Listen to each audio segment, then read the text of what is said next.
नमस्कार मित्रों।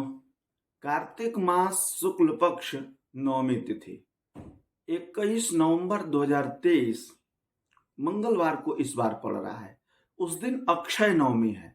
अक्षय शब्द का अर्थ आप जानते हैं, जिसका क्षय न हो। ऐसे मुहूर्त में ये एक मुहूर्त है, एक अच्छा काल है। इस काल में यदि आप कोई जप, दान, पूजा पाठ, व्रत करते हैं तो ये शीघ्र मनोरथ को पूर्ण कराने वाला होता है। हमारे सनातनी हिंदू परंपरा से शास्त्रों ने कहा, मनुष्यों ने कहा और हमारे संपूर्ण सनातनी परंपरा से करते आ रहे हैं। करते क्या है नवमी के दिन कि आंवला वृक्ष के नीचे उस दिन भोजन बनाते हैं और उस भोजन को सपरिवार ग्रहण करते हैं। होता क्या है, तो उस भोजन के ग्रहण से शरीर को आरोग्यता प्राप्त होती है, सौभाग्य की वृद्धि होता है, यश की प्राप्ति होती है। ऐसा शास्त्रों और मनुष्यों का कथन है और हमारे सनातनी परंपरा से करते आ रहे हैं। अक्षय नवमी उसका नाम है। कहीं कहीं उसे आंवला नवमी भी कहा जाता है।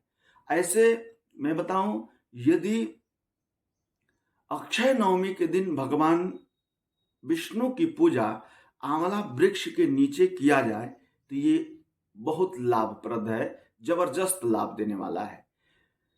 आंवला वृक्ष के नीचे शालिग्राम को रख करके, लड्डू गोपाल भगवान को रख करके, या कोई जो भी आपके पास भगवान प्रतिमा के रूप में उपलब्ध हैं उनका पूजन करें।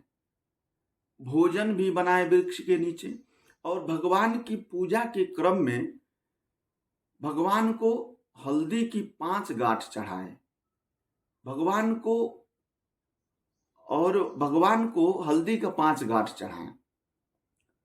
भगवान को धात्री फल आंवला भी चढ़ाएं और इस आंवले को और इस हरिद्रा को, हल्दी के गांठ को एक कपड़े में रख लें।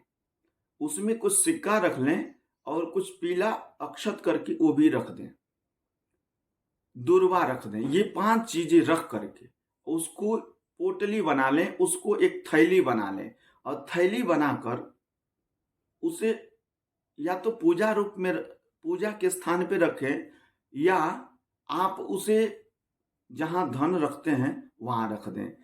यह अक्षय भंडार है।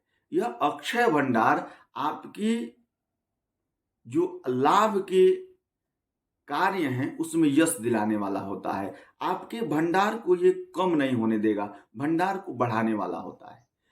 ऐसा श्रद्धा रखें। क्यों कि शास्त्र कहता है कि श्रद्धावान लभते ज्ञानम, श्रद्धावान लभते गतिम, अश्रद्धावान लभते धनम। जो श्रद्धा रखता है, जो ईश्वर में विश्वास करता है, उसके मनोरथ पूर्ण होते हैं। अतएव यदि आप ऐसा करते हैं तो ये वैसा ही होगा। ये एक सकारात्मक ऊर्जा का व्यवहार है। यदि आप करते हैं तो मनोरथ को पूर्ण कराने वाला है। वृक्ष के नीचे ठाकुर जी की पूजा करें, जो भी व्यवस्था हो रहा है, और पूजा करके ठाकुर जी को भोग लगाएं, वहां भोजन बनाएं। आप भी पाए, हो सके तो किसी ब्राह्मण को भोजन कराएं और ब्राह्मणी को भी भोजन कराएं।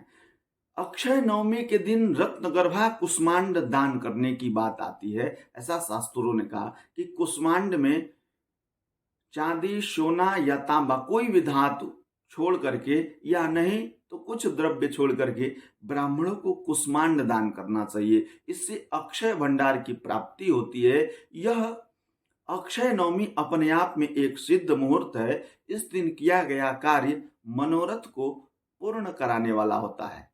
नमस्कार।